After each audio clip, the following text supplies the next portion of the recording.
টানা তৃতীয়বারের মতো প্রধানমন্ত্রী হিসেবে শপথ নিয়েছেন নরেন্দ্র মোদি। তার শপথ অনুষ্ঠানে বাংলাদেশের প্রধানমন্ত্রী শেখ হাসিনা সহ উপস্থিত ছিলেন বিভিন্ন দেশের রাষ্ট্রপ্রধানরা। স্বাভাবিকভাবেই অনুষ্ঠানে আগত অতিথিদের জন্য আয়োজন করা হয়েছিল রাজকীয় নৈশভোজের। আর তাই আড়ম্বরপূর্ণ শপথ অনুষ্ঠান ছাড়াও নৈশভোজের মেনুর দিকেও বাড়তি একটি চোখ ছিল গণমাধ্যমের। আমন্ত্রিত অতিথিদের কি দিয়ে আপ্যায়ন করবেন প্রধানমন্ত্রী মোদি, এই নিয়ে সবার আগ্রহ ছিল শুরু থেকেই। জানা গেছে শপথ অনুষ্ঠানে বাহারি পদের খাবার ছিল অতিথিদের জন্য। তবে মেনু তৈরিতে প্রাধান্য দেওয়া হয়েছে দিল্লির অসহনীয় তাপমাত্রাকে। গরম থেকে বাঁচতে নৈশভোজের মেনু এবং খাবারে আনা হয় টুইস্ট। পানীয়ের তালিকায় ছিল রিফ্রেশিং জুস, বিভিন্ন ধরনের শেক, স্টাফড লিচু, মটকা কুলফি, ম্যাঙ্গো ক্রিম এবং রায়তা।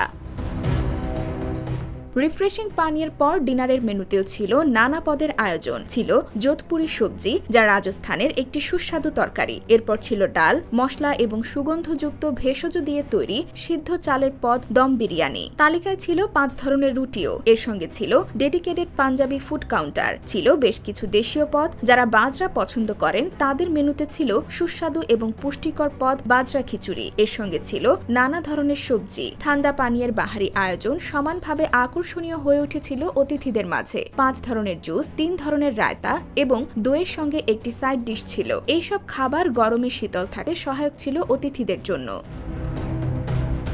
ডেজার্ট উৎসাহীদেরও নিরাশ করেনি এই নৈশভোজ। মেনুতে ছিল 8 ধরনের ডেজার্ট। ছিল জনপ্রিয় ভারতীয় মিষ্টি, সাদা রসমালাই, দুধে ভেজানো ক্রিম এবং 4 ধরনের ঐতিহ্যবাহী রাজস্থানী মিষ্টি, ঘেওয়ার। এছাড়া চা কফি তো রয়েছেই।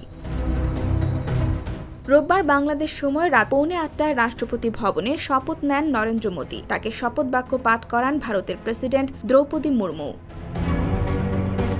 IBTV USA, New York.